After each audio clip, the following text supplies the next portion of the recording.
Hello friends, welcome back to my channel. இன்றைக்கி நம்ம சேனலில் என்ன பார்க்க போகிறோன்னா, மீன் குழம்பு எப்படி செய்கிறதுன்னு பார்க்கலாம். இன்றைக்கி நான் ரோகு மீன் வந்து 1 கிலோ எடுத்திருக்கேங்க.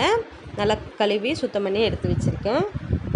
மசாலா அரைச்சி வைக்கக்கூடிய மீன் குழம்பு தான் வைக்க போகிறோம்.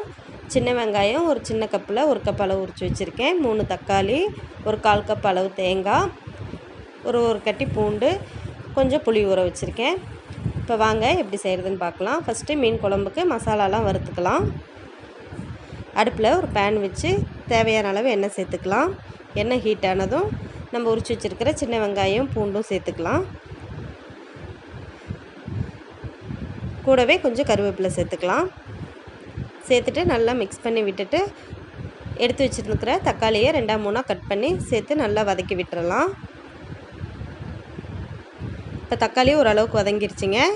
இப்போ மசாலா பொருட்களில் சேர்த்துக்கலாம்.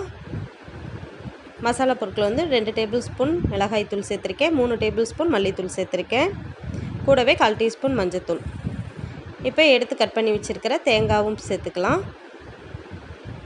ஒரு தேங்காயில் பாதி அளவு தேங்காய் சேர்த்துருக்கேங்க. சேர்த்துட்டு நல்லா மிக்ஸ் பண்ணி விட்டுட்டு அதை நல்லா ஆற வச்சு நைஸாக பேஸ்ட்டு மாதிரி அரைச்சி எடுத்துகிட்டு வந்துடலாம். இப்போ நம்ம ஊற வச்சுருக்கிற புளியை நல்லா கரைச்சி வடிகட்டி எடுத்து வச்சுருக்கோம். இப்போ அந்த புளி கரைசல்லையே நம்ம அரைச்சி வச்சுருக்கோம் இல்லைங்களா, அந்த மசாலா விழுது அதையும் சேர்த்து நல்லா மிக்ஸ் பண்ணி விட்டுறலாம். இப்போ குழம்பு தாளித்து விட்டுறலாம். இப்போ ஒரு பெரிய வெங்காயம், 3 பச்சை மிளகாய் எடுத்திருக்கேன், கூடவே கொஞ்சம் கருவேப்பிலை, மாங்காயில் பாதி அளவு மாங்காய் வந்து சின்ன சின்ன பீஸாக கட் பண்ணி வச்சுருக்கேன். இப்போ அடுப்பில் ஒரு சட்டி வச்சுக்கலாங்க. சட்டி நல்லா ஹீட் ஆனதும் நல்லெண்ணெய் சேர்த்துருக்கேன். எண்ணெய் நல்லா ஹீட் ஆனதும் 1/4 டீஸ்பூன் கடுகு, வெந்தயம், சீரகம் இதெல்லாம் சேர்த்து நல்லா பொரிய விட்டுறலாம். மீன் குழம்பு மண் சட்டியில் செஞ்சு பாருங்கள், டேஸ்ட்டு சூப்பராக இருக்கும். இப்போ கடுகு, வெந்தயம், சீரகம்லாம் நல்லா பொரியட்டுங்க. பொரிஞ்சதும் நம்ம கட் பண்ணி வச்சுருக்கிற பெரிய வெங்காயம், பச்சை மிளகாய் எல்லாம் சேர்த்து நல்லா வதக்கி விட்டுக்கலாம்.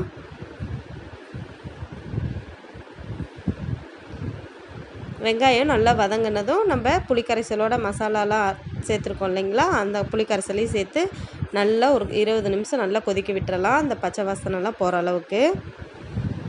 இப்போ வெங்காயம் நல்லா வதங்கிடுச்சு ஓரளவுக்கு. இப்போ வந்து நம்ம அரைச்ச மசாலா விழுது சேர்த்துக்கலாம். கூடவே உங்களுக்கு எவ்வளோ தண்ணி வேணுமோ அதே அளவு தண்ணி சேர்த்துக்குங்க. இப்போ மீன் குழம்புக்கு தேவையான அளவு உப்பு சேர்த்துக்கலாம். கூடவே கொஞ்சம் கருவேப்பிலை சேர்த்துக்கிறேன். நல்லா வாசனையாக இருக்குங்க, சூப்பராக. இப்போ கொதி வர ஆரம்பிச்சிருச்சு, நல்லா கொதிக்கிட்டோம். இப்போ மூடி வச்சுக்கலாம். இப்போ ஒரு 20 நிமிஷம் நல்லா கொதிச்சிருச்சுங்க. நல்லா அந்த மசாலா வாசனைலாம் போயிடுச்சு.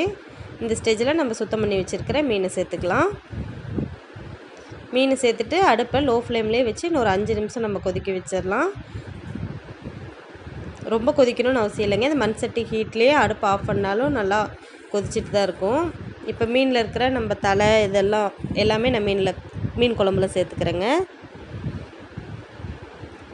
ரொம்பவும் நல்லா கிளறக்கூடாது, மீன் உடஞ்சிரும். லைட்டாக கிளறி விட்டுட்டு இப்போ மூடி போட்டு மூடி வச்சிடலாம். அவ்வளோதாங்க, சூப்பரான மசாலா அரைச்சி வச்ச மீன் குழம்பு ரெடி ஆயிடுச்சு.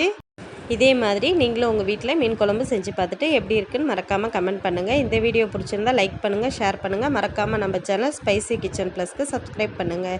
தேங்க்ஸ் ஃபார் வாட்சிங்.